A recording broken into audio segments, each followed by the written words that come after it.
જુઓ, ગોપાલભાઈ ઇટાલિયાની વિસાવદરની જીતમાં અનેક કારણો છે અને એમાંનું એક મહત્વનું કારણ ઇકોઝોન પણ છે. ઇકોઝોનની જે મુદ્દાની અસર અથવા ઇકોઝોનની લડતની અસર ખૂબ સારી કક્ષાએ હતી. લોકોનો આક્રોશ હતો. વિસાવદરની અંદર મેં પોતે 3 કે 4 ઇકોઝોન માટેની મોટી સભાઓ, મોટી રેલીઓ કરેલી. ત્યારે પણ માનનીય ગોપાલભાઈ ઇટાલિયાને અમે આમંત્રિત કરેલા. એ ત્યાં ખેડૂતો માટે લડવા માટે પોતે આવેલા, કારણ કે ત્યારે તો નક્કી પણ નહોતું કે લડવાનું છે. તો ત્યારે પણ અમે સાથે મળીને આ મુદ્દાને ઉઠાવેલો. એટલે ઇકોઝોનના મુદ્દામાં જોવા જઈએ તો વિસાવદર વિધાનસભાના 28 ગામોની અંદર મતદાન થયા પછી એ 28 ગામની અંદર અમને અરાઉન્ડ મારા ખ્યાલથી 5,500 થી 6,000 જેટલી લીડ મળી છે. જ્યાં બીજેપી દર વખતે લીડ કાઢી જતી હતી અથવા ત્યાં માનમાં અમે સરભર પણ ન ઉભા રહી શકીએ, એવી સ્થિતિમાં ઇકોઝોનના આંદોલન પછી અમને એ 28 ગામોમાંથી 5,500 થી 6,000 જેટલા મતોની લીડ, બમ્પર લીડ મળી છે, કે જે દર્શાવે છે કે ઇકોઝોનના મુદ્દાએ વિસાવદરની સીટને જીતવા માટે ખૂબ મહત્વની ભૂમિકા ભજવી છે. એક વિસાવદર વાળી શબ્દથી કોંગ્રેસ કે ભાજપના નેતાઓ દોડવા માંડે અને કામ કરવા માંડે તો અમને ખૂબ એનો દિલાસો છે. અલ્ટિમેટલી અમારો ધ્યેય તો એ છે કે લોકોના કામ થવા જોઈએ. તો બીજેપી વાળા દોડે, કામ કરે, ભલે કદાચ અમારા ડરના કારણે કે વિસાવદરના ડરના કારણે કરે, પણ કામ તો કરે છે ને, જનતાના કામ તો થાય છે ને. નમસ્કાર, આપ જોઈ રહ્યા છો નિર્ભય ન્યૂઝ અને હું છું આપની સાથે રિધિ. છેલ્લા લાંબા સમયથી ગુજરાતની અંદર જે જુનાગઢ છે અને એમની આજુબાજુના ઘણા બધા ગામડાઓ છે, ત્યાં એક મુદ્દો ખૂબ ચર્ચામાં હતો કે ઇકોઝોન. હવે આ બાબતે ફરી એક વખત રજૂઆત કરવામાં આવી છે. જુનાગઢની અંદર જુનાગઢ જિલ્લા સંકલન સમિતિની બેઠક યોજાઈ હતી. કલેક્ટરને રજૂઆત કરવામાં આવી છે અને જે વિસાવદરના ધારાસભ્ય ગોપાલ ઇટાલિયા છે તેમણે રજૂઆત કરી. હવે શું જવાબ આપવામાં આવ્યો છે?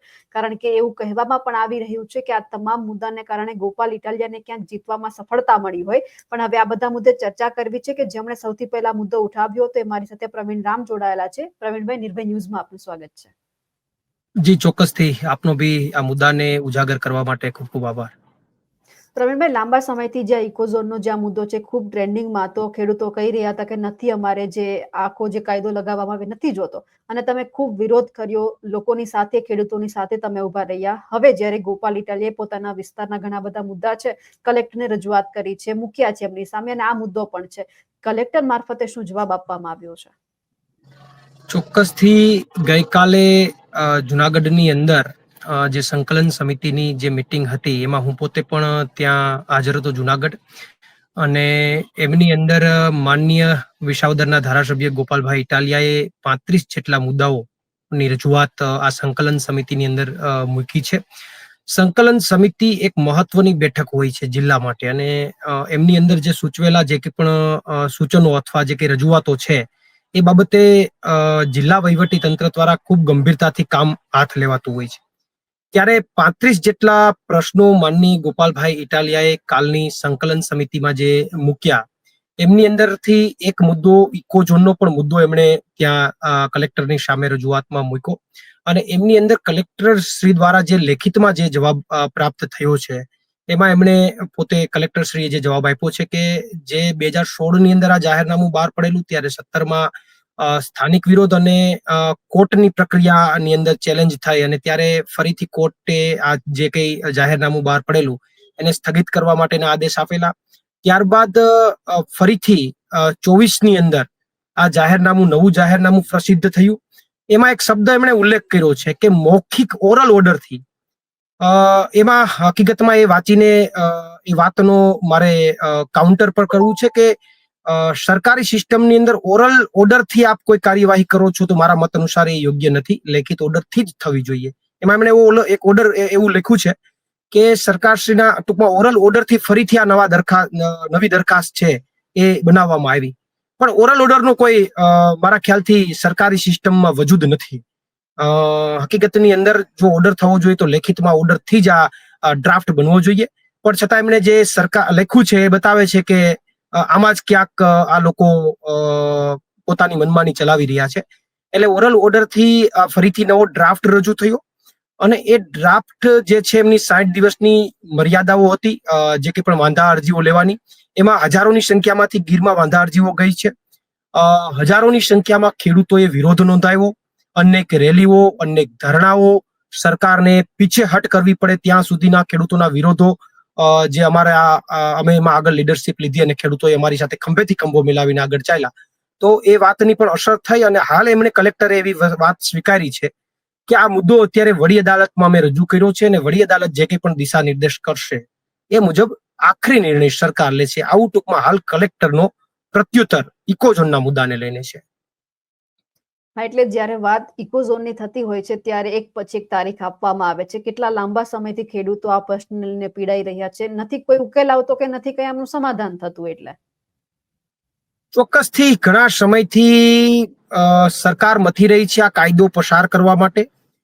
લોકો એમનો સખત અને ખેડૂતો એમનો સખત વિરોધ કરી રહ્યા છે. વિરોધ કરવાના પણ ઘણા બધા વ્યાજબી કારણો પણ છે. કારણ કે ઇકોઝોન લાગવાથી ઘણી બધી સમસ્યાઓ ખેડૂતોને ઉપસ્થિત થવાની છે. એમની પ્રોપર્ટીને લઈને, એમના સામાન્ય જીવનને લઈને, એમની સામાન્ય જે કે પણ કાયમી માટેની જે પ્રવૃત્તિઓ છે એ પ્રવૃત્તિમાં ઘણી બધી વિલંબ અથવા ઘણા બધા એક એવું કહી શકાય કે કાયદેસર રીતે કોઈની ગુલામીમાં જીવતા હોય એવી સ્થિતિમાં લોકો જતા રહે એમ છે ને. એટલા માટે 2016ની અંદર પણ જ્યારે આ કાયદો આવ્યો ત્યારે પણ મેં જ આ મુદ્દાનો વિરોધ કરી અને મારા ખ્યાલથી 6 મહિના સુધી આંદોલન ચલાવેલું અને અંતે 42 દિવસ સુધીના પ્રતિક ઉપવાસ અને 13 દિવસ સુધી અમે આમરણ કરેલા. 13 દિવસ સુધી અમે અન્નનો એક દાણો પણ નહોતો લીધો આ મુદ્દા માટે લડત ચલાવવા માટે. અને એટલી બધી લડત ત્યારે ઉગ્ર બની હતી કે સરકારે આ મુદ્દામાંથી પીછેહટ કરવી પડી. પરંતુ સમય જતા એમને એવું થયું કે માહોલ ઠંડો પડ્યો છે, હવે ફરીથી એને દાખલ કરીએ. એટલે ફરીથી 24માં દાખલ કરવાનો પ્રયત્ન થયો. ફરીથી નવી તારીખ આવી. દાખલ કરવામાં પણ આ લોકોએ ઘણી બધી કલાકારી કરી કે અમુક જે કંઈ પણ ભરડિયાવાળા હતા, રેસ્ટોરન્ટ હતા, નેતાઓની જમીન હતી, ઉદ્યોગપતિઓની જમીન હતી, એ બધા પાસેથી પૈસાના વહીવટ લઈને, મફતમાં નથી કર્યું, પૈસાના વહીવટ લઈને ખાચાઓ મારીને એમની જમીનોને બહાર કાઢી અને એક એવો મેસેજ લોકોમાં આપ્યો કે 10 કિલોમીટર ઇકોઝોન લાગે એમ હતો એની જગ્યાએ અમે ઓછો કરીને તમને એટલો કરી દીધો. એટલે જેથી કરીને લોકોમાં વિરોધ ન ઉભો થાય. પણ છતાં પણ આ વખતે ખેડૂતોએ અમારી આગેવાનીમાં પૂરી તાકાતથી વિરોધ નોંધાવ્યો. ખેડૂતો બહાર નીકળ્યા, દરેક તાલુકા લેવલે, દરેક આખા સૌરાષ્ટ્રના વિસ્તારમાં બહાર નીકળ્યા. આ મુદ્દો ખૂબ ચર્ચામાં આવ્યો અને ફરીથી સરકારે અટકાવવો પડ્યો. પણ તમે કીધું એમ આ મુદ્દાની અંદર વારંવાર સરકાર તારીખ ઉપર તારીખ રમતી રહી છે. એમને દાખલ કરવો છે પણ ક્યાંક ને ક્યાંક બેરિયર તરીકે અમે નડી રહ્યા છીએ. પણ તારીખો ઉપર તારીખો આપી અને થોડુંક હળવાશ થાય, થોડુંક કંઈક ઢીલાસ થાય તો આ કાયદો લાગુ કરાવી દેવાની મૂળમાં બીજેપી પહેલાથી છે. પણ અમે જ્યાં સુધી છીએ ત્યાં સુધી અમારા ખોડિયામાં પ્રાણ છે ત્યાં સુધી આ કાયદો આ વિસ્તારમાં એ જે કંઈ પણ ધારાધોરણ લઈને આવ્યા છે એ ધારાધોરણ મુજબ તમે લાગુ નહીં પડવા દઈએ. હવે સવાલ એ પણ છે ને, લોકો ચર્ચા પણ કરી રહ્યા છે કે ઇકોઝોનનો મુદ્દો જે આ ખૂબ ટ્રેન્ડિંગમાં આવ્યો, તમે લડત આપી આમ આદમી પાર્ટીએ, એ ક્યાં ગોપાલ ઇટાલિયાને જીતાડવા માટે બેનિફિટ રૂપ તમને સાબિત થયો હોય? જુઓ, ગોપાલભાઈ ઇટાલિયાની વિસાવદરની જીતમાં અનેક કારણો છે અને એમાંનું એક મહત્વનું કારણ ઇકોઝોન પણ છે. એનું કારણ છે કે તાજેતરમાં જ આ મુદ્દાને લઈને અમે ખૂબ વિરોધ નોંધાવ્યો. એ વિરોધમાં અમે આગળ આવ્યા. મારી સાથે સાથે ગોપાલભાઈ ઇટાલિયાએ પણ ખંભેથી ખંભો મિલાવીને આ મુદ્દાની અંદર ખેડૂતોની પડખે ઉભા રહ્યા. વિસાવદર વિધાનસભાની અંદર 28 ગામો આવે છે ટોટલ ઇકોઝોનમાં. અને એ 28 ગામોની અંદર ઇકોઝોનની જે મુદ્દાની અસર અથવા ઇકોઝોનની લડતની અસર ખૂબ સારી કક્ષાએ હતી. લોકોનો આક્રોશ હતો. વિસાવદરની અંદર મેં પોતે 3 કે 4 ઇકોઝોન માટેની મોટી સભાઓ, મોટી રેલીઓ કરેલી. ત્યારે પણ માનનીય ગોપાલભાઈ ઇટાલિયાને અમે આમંત્રિત કરેલા. એ ત્યાં ખેડૂતો માટે લડવા માટે પોતે આવેલા. કારણ કે ત્યારે તો નક્કી પણ નહોતું કે લડવાનું છે. તો ત્યારે પણ અમે સાથે મળીને આ મુદ્દાને ઉઠાવેલો. એટલે ઇકોઝોનના મુદ્દામાં જોવા જઈએ તો વિસાવદર વિધાનસભાના 28 ગામોની અંદર મતદાન થયા પછી એ 28 ગામની અંદર અમને અરાઉન્ડ મારા ખ્યાલથી 5,500 થી 6,000 જેટલી લીડ મળી છે. જ્યાં બીજેપી દર વખતે લીડ કાઢી જતી હતી અથવા ત્યાં માનમાં અમે સરભર પણ ન ઉભા રહી શકીએ એવી સ્થિતિમાં ઇકોઝોનના આંદોલન પછી અમને એ 28 ગામોમાંથી 5,500 થી 6,000 જેટલા મતોની લીડ, બમ્પર લીડ મળી છે કે જે દર્શાવે છે કે ઇકોઝોનના મુદ્દાએ વિસાવદરની સીટને જીતવા માટે ખૂબ મહત્વની ભૂમિકા ભજવી છે. તો આવનાર સમયમાં આ મુદ્દો છે તમને ખૂબ આગળ કામ આવવાનો છે, કારણ કે ખેડૂતોનો પ્રશ્ન છે. ખેડૂતો જેમની સાથે છે, એમની આગળના સમયમાં જીત નિશ્ચિત હોય છે. આપણે જોયું છે, કારણ કે ઇકોઝોનનો મુદ્દો આપણે જોઈ લીધો કે કોઈ ઉઠાવવા માટે તૈયાર નહોતું. આમ આદમી પાર્ટી આ મુદ્દો ખૂબ ઉઠાવ્યો, લોકોની સાથે રહ્યા, એટલે ક્યાંક બેનિફિટ એક બેઠક ઉપર થયો. આવનાર સમયની અંદર જો આ જ મુદ્દો અને સરકાર જો કોઈ નિર્ણય નહીં કરે તો પછી આ મુદ્દો ખૂબ તમને કામ આવવાનો છે. જુઓ, અમને કામ આવે એમના કરતા પણ અમારો ધ્યેય અને અમારું વિઝન તો એ છે કે આ કાળા કાયદાથી લોકોને બચાવી શકીએ. બાય પ્રોડક્ટ તરીકે અમને આશીર્વાદ મળે, અમને લોકો મત આપે, એક બાય પ્રોડક્ટ છે. અમારું વિઝન તો છે કે આ કાળા કાયદાથી કોઈ પણ રીતે ખેડૂતોને બચાવવા, અને એટલા જ માટે અમને ખબર નહોતી કે વિસાવદરની ચૂંટણી આવવાની છે. 2016માં મને ખબર નહોતી કે હું કોઈ રાજનીતિમાં જવાનો છું, છતાં પણ આ શરીરે 13 દિવસ સુધી ઉપવાસ કર્યા. 2024માં પણ અમને ખબર નહોતી કે હવે ટૂંક સમયમાં જ વિસાવદરની ચૂંટણી આવવાની છે, એવો કોઈ આધાર નહોતો, છતાં પણ એના માટે મુદ્દા માટે અમે લડી અને રસ્તા ઉપર ઉતરી ગયા.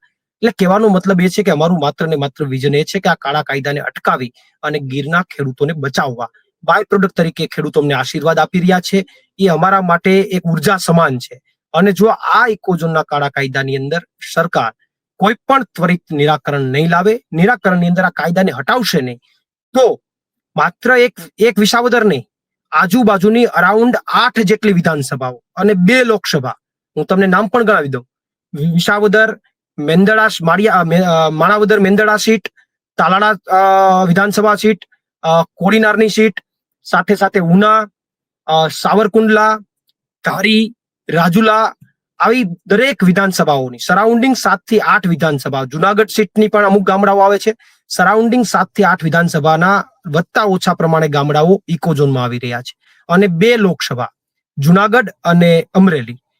તો હું અહીંયાથી સરકારને કહેવા માંગુ છું કે ઇકોઝોન મુદ્દે તમે જો ત્વરિત નિરાકરણ ન લાવ્યું, ઇકોઝોન મુદ્દે તમે આ કાયદાને હટાવ્યો નહીં, તો આવનારા સમયમાં આ 7 થી 8 વિધાનસભામાં અને આ બંને લોકસભામાં વિસાવદરવાળી ચોક્કસથી થશે. એટલે ખૂબ ટ્રેન્ડિંગ છે અત્યારે, જ્યાં કામ નથી થતા ત્યાં એક જ વસ્તુ કહી દેવામાં આવે છે કે વિસાવદરવાળી કરીશું. અત્યારે તો ભાજપના નેતાઓનો લોકો ઉધડો લઈ રહ્યા છે. એમને ફેસબુક પોસ્ટ જે કરી હોય એમને પાછું રીપોસ્ટ કરવા માટે મજબૂર કરી રહ્યા છે કે હવે કામ કરો, નહીતર વિસાવદરવાળી અમે કરી દઈશું એમ. એટલે હવે આ શબ્દ ખૂબ ચાલ્યો છે. કામ પણ હવે લોકો કરી રહ્યા છે, એટલે સારું છે કે નેતાઓ થોડાક છે જાગૃત થયા છે. પણ આવનાર સમયની અંદર આ જ રીતે આમ આદમી પાર્ટી વિસાવદરવાળી કરી અને પછી બેઠકો જીતતી આવશે કે લોકોના કામ કરીને જીતશે? જુઓ, એક વિસાવદરવાળી શબ્દથી આમ આદમી પાર્ટીએ વિસાવદરની સીટ જીતી, લોકોએ આશીર્વાદ આપ્યા, વિસાવદરના લોકોએ આશીર્વાદ આપ્યા. એક વિસાવદરવાળી શબ્દથી કોંગ્રેસ કે ભાજપના નેતાઓ દોડવા માંડે અને કામ કરવા માંડે તો અમને ખૂબ એનો દિલાસો છે. અલ્ટિમેટલી અમારો ધ્યેય તો એ છે કે લોકોના કામ થવા જોઈએ. તો બીજેપી વાળા દોડે, કામ કરે, ભલે કદાચ અમારા ડરના કારણે કે વિસાવદરના ડરના કારણે કરે, પણ કામ તો કરે છે ને, જનતાના કામ તો થાય છે ને. અમારો તો ધ્યેય એટલો જ છે કે લોકોના કામ થવા જોઈએ, અને કામ થશે જો આ વિપક્ષની ભૂમિકા જ આ છે, સત્તા ઉપર ડર બેસાડવું. વિપક્ષ એટલે શું? સત્તા ઉપર ડર બેસાડવું, અને એ જ અત્યારે જનતા કરી રહી છે. નેતાઓને ધમકાવી રહી છે કે વિસાવદરવાળી થશે, કામ કરો. તો આ ડર તો સારો છે, આ ડર લોકશાહીમાં ખૂબ સારો છે, આ લોકો માટે ખૂબ સારું કામ કરશે. એટલે હું એવું માનું છું કે કામ બધા નેતાઓ કરે તો બહુ સારી બાબત છે. બાકી આવનારા સમયમાં જનતા વિસાવદરવાળી કરશે તો અમે તો 100% જનતાને વિશ્વાસ આપીએ છીએ કે એકવાર વિસાવદરવાળી કરી દો, પછી જેમ ગોપાલભાઈ અત્યારે ગ્રાઉન્ડ ઉપર સક્રિય છે અને લોકોના કામ કરી રહ્યા છે, એમ આમ આદમી પાર્ટીનો એક એક નેતા તમારા માટે એના ખોડિયામાં પ્રાણ હશે ત્યાં સુધી તમારા માટે રસ્તા ઉપર ઉતરી અને કામ કરતો હશે, અને તમારી સાથે ખંભે ખંભો મિલાવી અને તમારા વિસ્તારનો વિકાસ કરતો હશે. હા, એટલે હવે ભાજપ અને કોંગ્રેસના નેતાઓ એવું જ વિચારે છે કે અત્યારે એક શબ્દ લાગ્યો છે ગુજરાતમાં, વિસાવદરવાળી. જો આવનાર સમયમાં કામ નહીં કરીએ તો પછી ઘણા બધા આગળ વાળી લગાવી દેશો, અને પછી તો કામ તો વગર કીધે કરવા પડશે, નહીતર પછી કોઈ સત્તામાં નહીં આવવા દે. પણ ખાસ કરીને આમ આદમી પાર્ટીના કાર્યકર્તાઓમાં અત્યારે જો મને જુસ્સો વધી ગયો છે આ બધું થયું ને એના પછી. હવે બધી જગ્યા ઉપર એવું લાગે છે કે વિપક્ષની ભૂમિકામાં કોંગ્રેસ નથી પણ આમ આદમી પાર્ટી છે, ભલે સત્તામાં ના હોય. ના, ચોક્કસથી એ વાત તો અત્યારે વાસ્તવિકતા છે કે અત્યારે આમની વિપક્ષની ભૂમિકાની અંદર આમ આદમી પાર્ટી આવી ગઈ છે, અને કોંગ્રેસ ઘણા સમયથી રાડો પાડતી હતી ને કે ગુજરાતમાં ત્રીજો પક્ષ ન ચાલે, ત્રીજો પક્ષ ન ચાલે. તો હવે એ સૂત્ર કોંગ્રેસે સ્વીકારીને ઘરે બેસી જવાની જરૂર છે, કારણ કે અત્યારે ત્રીજો પક્ષ તો એ થઈ ગયા છે. એટલે એ જે રાડો પાડતા હતા કે ગુજરાતમાં ત્રીજો પક્ષ ન ચાલે, અત્યારે ત્રીજો પક્ષ એ થઈ ગયા છે. હવે એ સૂત્ર ફરીથી એને રટણ કરી અને બધાએ ઘર પકડીને બેસી જવાની જરૂર છે. અને ભાજપના નેતાઓને મારી એ સલાહ છે, તમે અત્યારે એમ કીધું કે આ તો એક વિસાવદર વાડી છે, બાકી બીજી અલગ અલગ વાડી પણ શબ્દ લાગી શકે. જો ભાજપના નેતાઓ કામ નહીં કરે તો વાડી લાગે કે ન લાગે એ પછીનો પ્રશ્ન છે, પણ ભાજપના નેતા કામ નહીં કરે તો એને વાડીએ જવાનો સમય આવી જશે. વાડીએ ઘરે જઈ, અમારે સૌરાષ્ટ્રની અંદર અથવા ખેતરે જઈએ ને તો એને વાડી હા, શબ્દ વપરાય, કે વાડીએ જવું છે, તો એને હવે વાડીએ જઈને આરામ કરવાનો સમય આવી ગયો છે. એટલે કામ તો કરવું જ પડશે, અને નહીં કરે તો આમ આદમી પાર્ટી એક વિપક્ષની ભૂમિકા તરીકે તમને ભાજપના નેતાઓને દોડાવશે, અને સાથે સાથે આવનારા સમયની અંદર જનતા આમ આદમી પાર્ટીને પણ ચોક્કસથી જેમ વિસાવદરમાં આશીર્વાદ આપ્યા એમ ચોક્કસથી આશીર્વાદ આપશે. બિલકુલ. પ્રવીણભાઈ, આપ અમારી સાથે જોડાયા, આપનો ખૂબ ખૂબ આભાર. જી, આપનો બી આભાર. અમારા અહેવાલને લઈને આપનું શું માનવું છે, કમેન્ટ કરીને ચોક્કસથી જણાવજો. સાથે જ અમારી નિર્ભય ન્યૂઝ ચેનલને લાઇક, શેર અને સબસ્ક્રાઇબ કરવાનું ભૂલશો નહીં. નમસ્કાર.